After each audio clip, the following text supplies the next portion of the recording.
har lavet nogle eksperimenter for at kunne tjekke og for at bestemme, hvorledes reaktionshastigheden afhænger af koncentrations-, temperatur- og omrøringsændringer.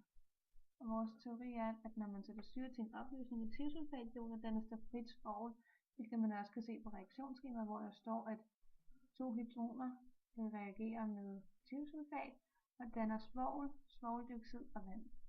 Og det dannede svovl, det gør, at opløsningen den er uklar. Og man kan derfor måle den tid, der går fra reaktionens start, indtil man ikke kan se igennem opløsningen mere. Reaktionshastigheden kan udtrykkes som faldet i thiosulfat-ionkoncentrationen per tid, hvilket også kan ses på brøken. Under de 3 målinger dannes der samme mængde svovl, det vil sige at faldet i thiosulfat-ionkoncentrationen er det samme i alle 3 forsøg. Reaktionshastigheden er altså proportional med 1 over delta tid, og derfor kan vi bruge 1 over delta tid som et mål for reaktionshastigheden. Selve opgaven er inddelt i 3 dele, men som er OK ens, og hvor udførelserne er det samme, bortset fra nogle små ændringer, og de indeholder de samme kemikalier og apparatur, som er 50 ml bæregas, stopur, magnetomrør, magnet, termometer, varmeplade og 2 måleglas. Og de benyttede kemikalier er 0,4 molær saltsyre og 0,4 molær natriumthiosulfat og demineraliseret vand. Til udførelsen udførte vi forsøgene i et 50 ml bæreglas, som vi placerede på en magnetomrør på et stykke papir, hvor vi havde tegnet en mørk plet på 5-7 mm. Og så aftappede vi 20 ml 0,4 molær saltsyre og 20 ml 0,4 molær natriumthiosulfat ned i hver sit rene reagensglas. Så startede vi magnetomrøren med en langsom omrøring, som der cirka var den samme i alle forsøgene. Og så hældte vi på samme tid indholdet af de 2 reagensglasser ud i bæreglasset, og i samme sekund indholdet af de 2 reagensglas hældtes ud, startede vi vores stopur. Og så jagtede vi pletten ved at se lodret ned gennem væsken, og da vi ikke kunne se den mere, stoppede vi vores ur. Og så gjorde vi det samme med forsøg 2 og 3, men vi hældte 10 ml vand i bæreglasset, inden reaktionen startede. Da vi havde udført forsøgene, puttede vi resultaterne ind i dette skema, hvor man kan se, at vi i forsøg 1 havde 20 ml saltsyre og 20 ml natriumthiosulfat, og reaktionstiden var på 21 sekunder, hvor 1 over delta tid blev 0,047. Og i forsøg 2, der startede vi med 10 ml vand, og så havde vi 20 ml HCl og 10 ml natriumthiosulfid. Og der var reaktionstiden på 31,5 sekunder, og 1 over delta tid var 0,028. Og i det tredje forsøg havde vi 10 ml vand og 10 ml saltsyre og 20 ml natriumthiosulfat, hvor reaktionstiden så var 16,5 sekunder, og 1 over delta tid var 0,061. Og man beregner 1 over delta t ved at dividere antal sekunder med 1.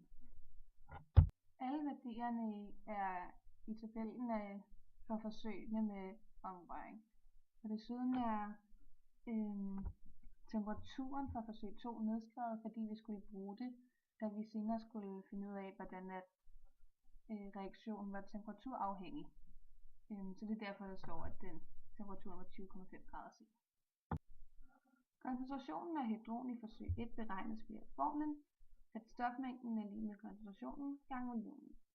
Dog vil jeg først omregne til millimol, og vi ved, at vi har brugt en blanding med en koncentration på 0,4 molær, hvilket indikerer, at vi har 0,4 mol per liter, hvilket er det samme som 0,4 millimol per milliliter. Da vi har 20 ml, skal de 0,4 millimol ganges med de 20 ml for at finde stofmængden, som i dette forsøg er 8 ml.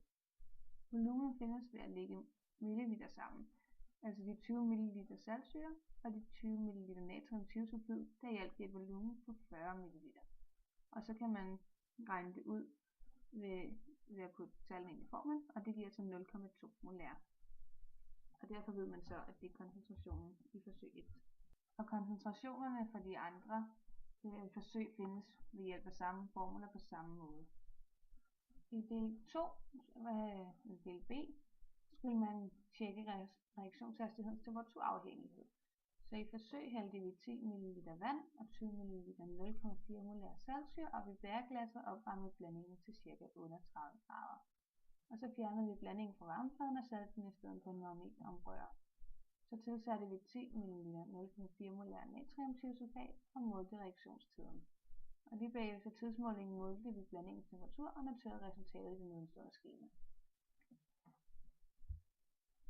I skemaet er resultaterne fra forsøg 2 indført, og resultaterne fra forsøg 4 kan man så se, at lige efter tidsmålingen var blandingen 31 grader, og reaktionstiden var på 15 sekunder, og 1 over deltatid blev altså 0,067. VLC omhandlede reaktionshastighedens omrøringshastighed, og i alle forsøgene før, der havde man haft det med omrøring, og den her gang så gentog man så proceduren for de tidligere forsøg, men gjorde det uden omrøring. Og så fik man de her resultater, hvor at det i forsøg 1 var 15 sekunder, i forsøg 2 var 33 sekunder, i forsøg 3 var 20,4 sekunder, og i forsøg 4 var 16,4 sekunder om at blive færdig. Der er altså ikke en direkte forskel i forhold til forsøgene med og uden omrøring. I forsøg 1 og 2 var reaktionstiden højere med omrøring end uden, men i forsøg 3 og 4 var det omvendt. Og det viser, at der altså ikke var en fast tendens til enten at gøre reaktionen hurtigere eller langsommere. Men går man tilbage til del 1, kan man se, at jo større en koncentration af thiosulfationer man havde, jo lavere vil reaktionshastigheden også være. Det gør altså, at reaktionstiden er lavere, reaktionerne reagerer hurtigt. Men for koncentrationen af hydrogen kunne man se, at i forsøg 3, hvor koncentrationen af hydrogenioner var lavere end resten af reaktionerne, var reaktionstiden lavere end i andre forsøg. Og det indikerer, at reaktionshastigheden stiger, når koncentrationen af hydrogenioner i blandingen stiger. Men i forsøg B er teorien, at når temperaturen stiger, vil molekylerne i blandingen opnå en højere kinetisk energi, hvilket gør, at en større procentdel af molekylerne vil have den nødvendige aktiveringsenergi, og det vil være i stand til at kunne komme over energibjerget. Og molekylerne vil grundet den større fart også hurtigere støde ind i hinanden, og vil derfor kunne reagere hurtigere. Og det kunne man også se på vores forsøg 2 og 4 med omrøring, hvor at forsøget 1 var 20,5 grader og reaktionstiden 35,1 sekunder, og forsøg 4 var 31 grader med en reaktionstid på 15 sekunder. Og det viser, at reaktionstiden reelt var hurtigere, da temperaturen steg. Og det stemmer godt overens med teorien om, at reaktionshastigheden fordobles for hver 10. grad opvarmning.